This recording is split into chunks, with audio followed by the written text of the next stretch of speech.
Welcome to Nasdaq Trade Talks. I'm Jill Malandrino, Global Markets Reporter at Nasdaq. Joining me for an overview on the markets and second quarter earnings performance is Mish Schneider. She's the Partner and Director of Trading, Research, and Education at MarketGauge.com. Mish, welcome to Trade Talks. Thank you, Jill. Thank you for having me. All right, let's start with a macro view on the market. The Nasdaq 100 is far outperforming the major benchmarks as COVID-19 has accelerated those tech themes already in place. So what are your thoughts on the small caps playing some catch up? Well, up until today, they were actually doing a pretty good job of holding some key moving averages, particularly on a weekly basis.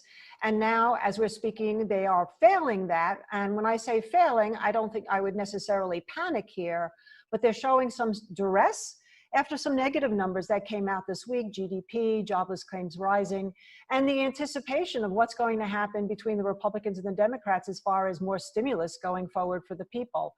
So we're seeing the manufacturing, which makes sense, that has already shrunk under pandemic. At this point now, are people going to start really upping production? Well, I think the only way that companies would do that would be if we actually start to see some signs of the pandemic waning and some signs that the government is going to continue to give people money so that they can make up for the fact that they're not working. Well, for Nasdaq 100 heavyweights reported last night, we had Amazon, Facebook, Alphabet, Apple beating high expectations. What are your thoughts on that in earnings season in general? Because the beat rate is actually quite impressive against this macro backdrop. It actually really is. And I think it's very interesting that we have somewhat of a consumer-based economy going on now, only looking a little bit different.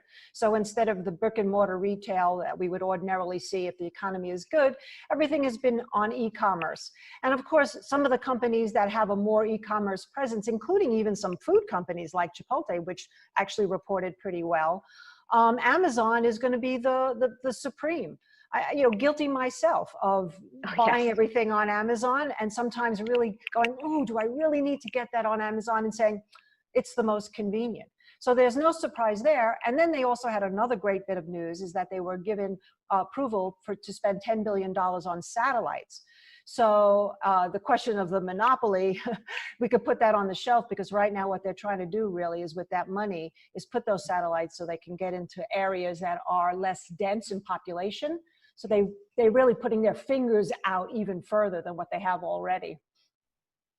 How about the 4-for-1 stock split in Apple? And do you think that really makes a difference with fractional trading available now? I think it's going to make a positive difference, actually. There's been a huge factor in the market since really the markets melted down in February and March, and that's this whole new Robinhood trader phenomenon.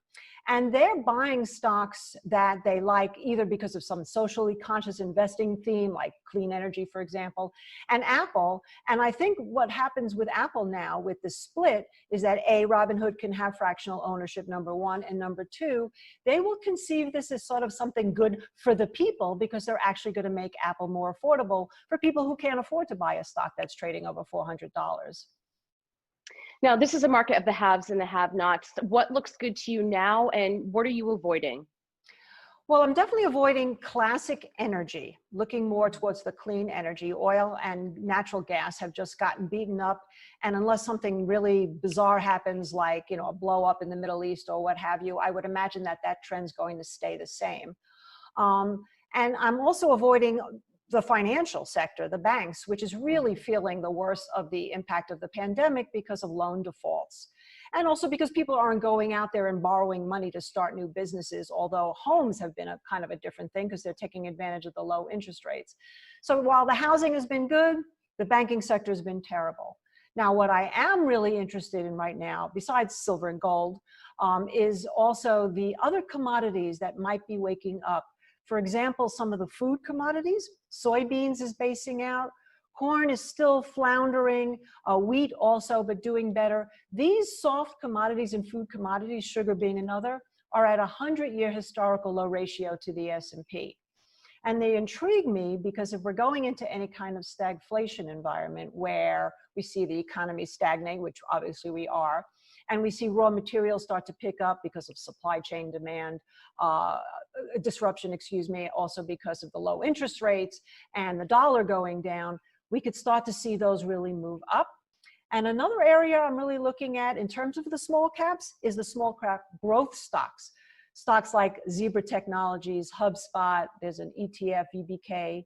And one other area is cannabis, actually, which is really sort of starting to base out again after being hammered for months and months and months, coming back a little bit.